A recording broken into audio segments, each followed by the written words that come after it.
Hey everyone, today I would like to talk to you about how to write literature review. My name is Hill. I'm from Department of Medical Microbiology and Parasitology, Faculty of Medicine, UITM.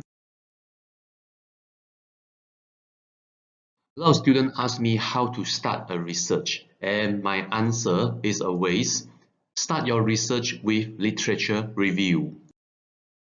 So this is a comic about the research cycle. I find it very funny, because you always need to read, write, rinse with coffee, and then you repeat the process again.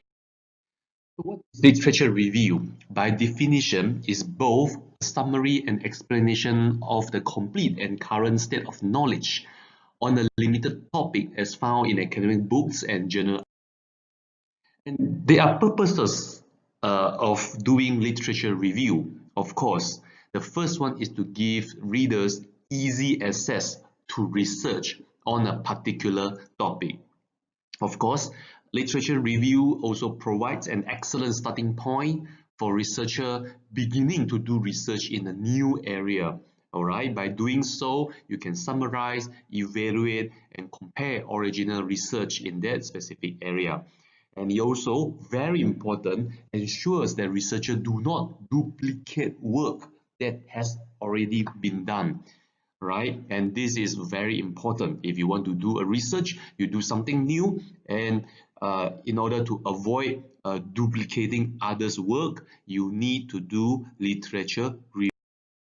Okay, this is just a comic of of you having joy when finding a new article, and suddenly your joiners drop to the bottom because you found someone has already written the thesis of your proposed topic. Yeah. Okay. Other than that, literature review also provide clues as to where future research is heading, or you can recommend area on which to focus. Okay, it highlights key findings, and also very important to me is literature review can identify inconsistencies, gaps, and contradiction in the literature. And I think this is very important. Do not ignore those contradict results or any inconsistencies between studies. Please highlight them in your literature review. And here, there is where you can fill in the gaps. Okay. And of course, literature review also provide a constructive analysis of the methodologies. You can compare between studies, compare between methods, and compare between the results they got. Okay, this is another comic about, student always complain that this research is impossible until you find an article that publish exactly the same topic as you wish to propose, and then you scream, the students scream that someone already did it. So the sources of literature review, okay, there are two main sources. One is called primary sources, then the other one is secondary. Primary sources include those reports, theses, original articles, or article written by the original author who conducted the study. Secondary sources include those review article, books or book chapters, newspaper, or written by people other than the, and those are the sources where you can get the literature. This includes journals, of course. The main source of our knowledge is from journals. Then books, conference abstract, theses, reports. Of course, the other sources such as encyclopedia, dictionary, magazine, and other electronic media. All right, and those are the scientific database, okay, for you, that you can use to search for literature, right? Like for example, I myself always go to PubMed or Medline, Science Direct, Scopus, Web of Science (WOS), and also very often I use Google Scholar. Just put in keywords and search for the papers. Okay, and ResearchGate is also very useful. Sometimes if I cannot get the paper because our library did not subscribe to it, sometimes I did write to the author, and sometimes the author is kind enough and they can share with you the personal copy of that. Okay, so do use Google to search for your research area or your research idea. Sometimes if the result turns zero, congratulations, because you are in a new area. All right. And this is the basic content of the literature review, where you need introduction, body, and the conclusion. Okay, how to write the introduction. Okay? The introduction is actually explain the focus and establishes the importance of the subject. You need to highlight the importance of the subject. You need to sell your research idea to the readers and explain to them your focus and why is it important.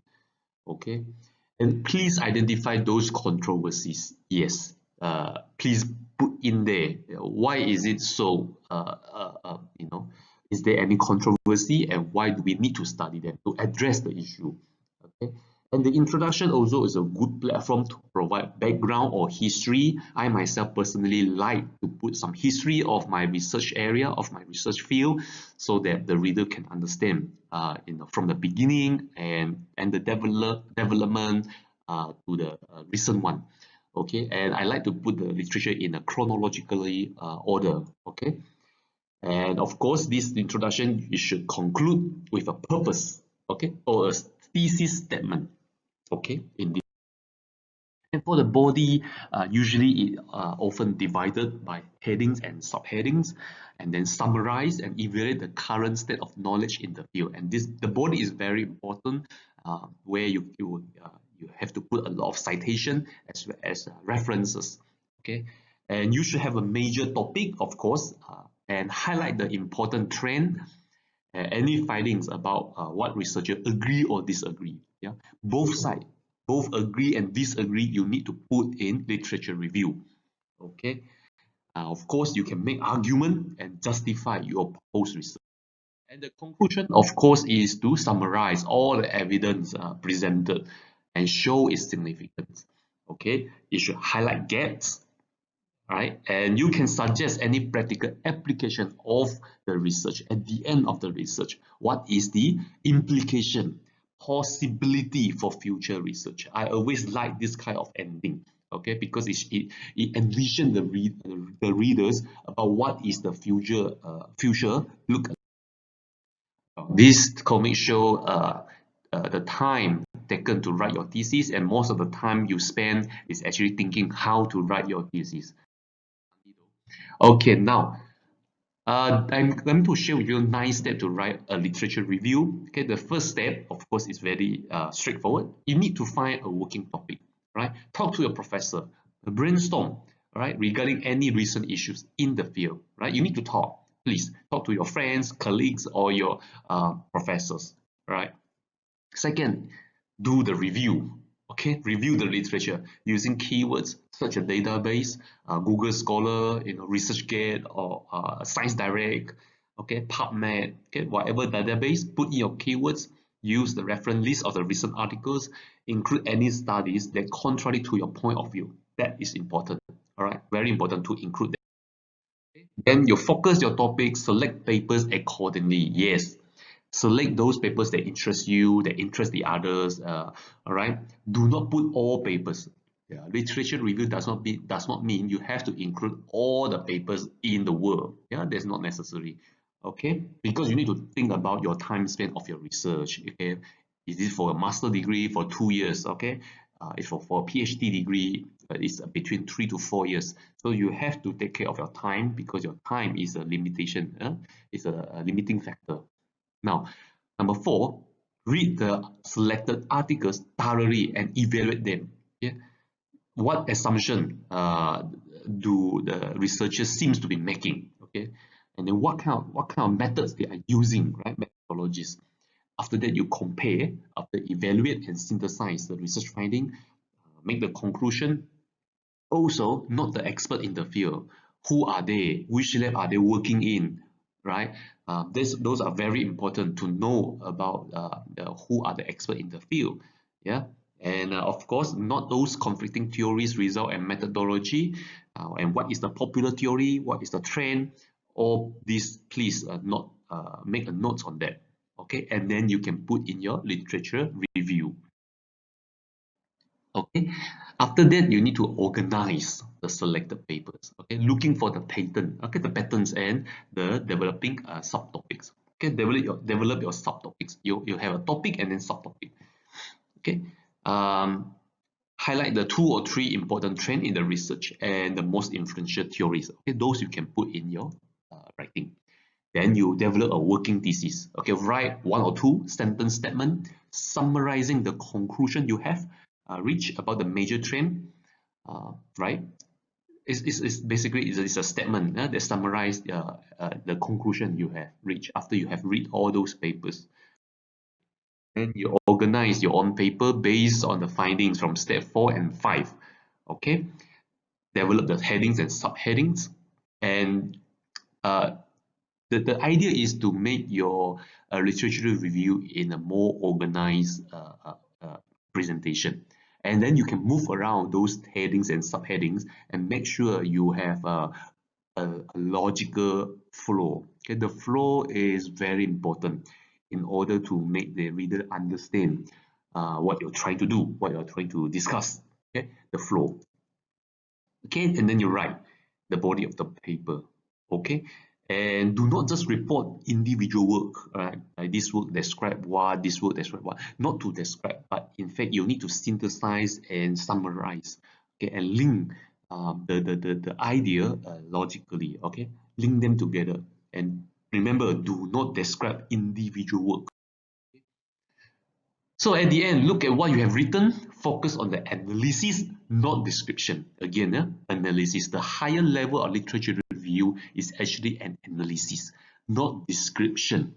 Okay, don't describe every study. You need to compile all the study and analyze all of them at once. Right? That is the way. Okay. All right. So look at the topic and develop from beginning to the end. All right. Okay, so please critically analyze the literature selected. Yeah. After that, you need to read your work out loud because you will be better able to identify where you need punctuations, and then you can check for your any is there any grammatical errors, yeah, or any sentences that are unclear, right?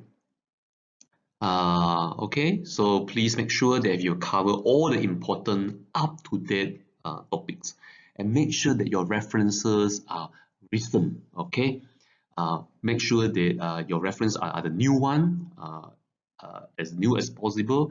Uh, I always make sure my student try to read up to the most recent references, and if possible, cite 1 or 2 of them, because this show you that you are up to date to the readers or to the reviewers, that you are new, you know what is going on, right? For example, this year 2020, if possible, please cite any papers that published in 2019 or 2020, because they show you are up to date. Okay. All right, make sure the citation and references are correct. Whatever you cite should appear in your references, in your reference part, and vice versa. Okay. And also, please, very important, do not plagiarize. Okay, if you want to use the resources, and please give proper credits to the authors. Do not plagiarize, including all the figures and tables. If you take from the sources, please tell the readers where you got the table or figures. All right. All right. And the text should be written in a clear and concise academic style. It should not use the language of everyday speech, right? It should not. It should be in a proper academic style, and try to make sure there's no grammatical or spelling errors, because this will uh, minus, impression marks by your reviewers. Okay. And try to make sure that the sentences flow smoothly and logically, and use of subheadings to try to organize Okay, and then you can use some academic phrases, that make your literature review sounds more professional, right? If you want to show previous literature, you can use the word show, indicated, investigate, suggest, emphasize, recognize, and so on. If you want to mention about limitation of previous research, try to use these phrases, right? Remain to be addressed, gaps and shortcoming. No previous research has investigated, right? Or no prior studies have examined and dot dot dot, right? All these. Okay, if you want to connect between sentences, right? If you want to show sequence, then you can use first, secondly, third, eventually, subsequently. If you want to compare and contrast, then you can use on the other hand, however, in contrast, and so on. And additionally, if you want to emphasize, you can put apparently. If you want to do a summary, you can put briefly in summary. And for conclusion, you can put as a result, consequently. Use this kind of make sure that the tense that you use, if you use past tense, please make sure it's all past tense throughout the entire review. Okay, please use past tense. Yeah. If you want to ask question, you can always use, this is an unsolved question, remain unanswered, right? Uh, and to explore the research, you can use words like more work is necessary, additional studies is needed, and a new approach is therefore needed. And those are the common errors in literature review, right? Students like to use emotional phrases like "I'm excited," "It is excited to know," "It is surprisingly," and try not to use those emotional phrases, right? And give personal opinion. You can give personal opinion, but it must be evidence-based, right? Do not just give opinions without scientific foundation, right? Try to avoid plagiarism. Please give credit, citation, and reference. Um, do not use author first name and last name in the text. Just use last name of the author. All right? Yeah.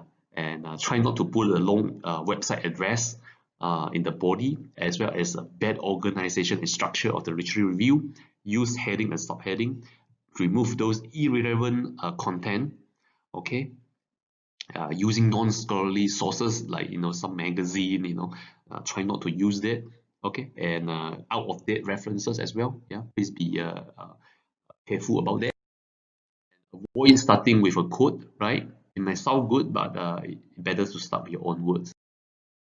A paragraph, a page should not contain one long paragraph. Yeah, a long paragraph in one page should be broken into 2 to 3 paragraphs. Yeah, that's true. Here are some tips I want to share with you how to do a literature review. Okay, you use your judgment to identify what is central and what is secondary, what is important and what is secondary. You have to put that, have to put a priority. Okay, and then summarize and synthesize. Use your own words. Yeah, use your own words to sum up what you think.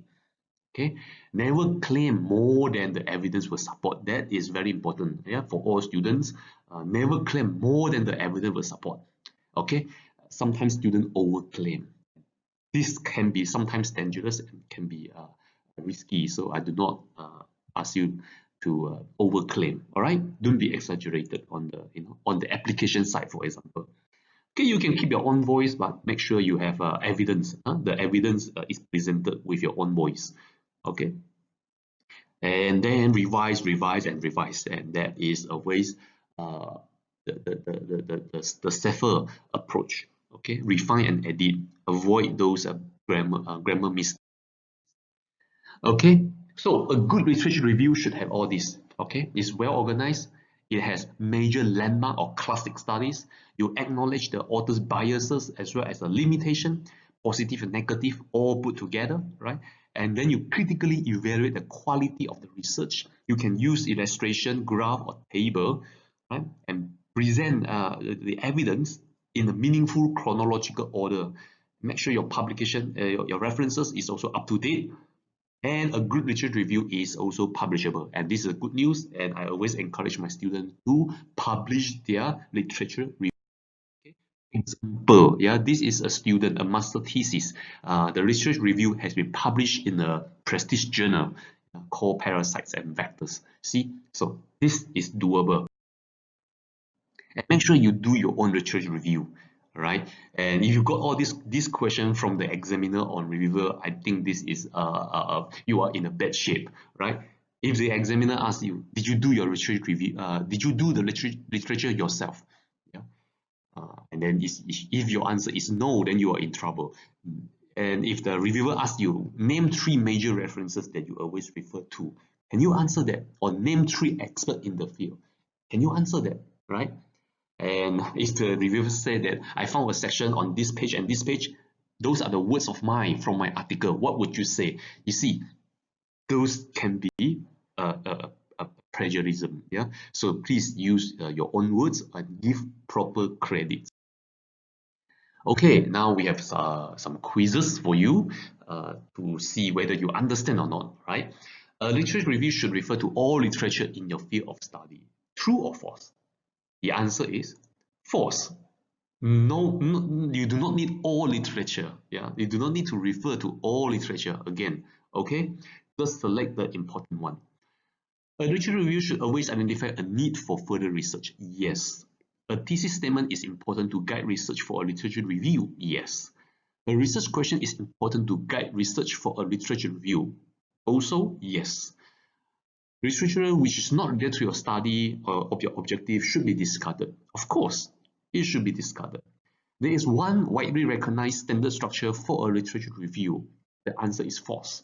Yeah, there is no standard, or a standard structure for writing literature review. It's an art. Okay? It's your own work, so there is no recognized standard or something like that. Okay, so don't worry about it. But most importantly, the same principle applies. Okay, which you need to have a well-organized structure. You have an introduction, body, and conclusion, and use up-to-date references.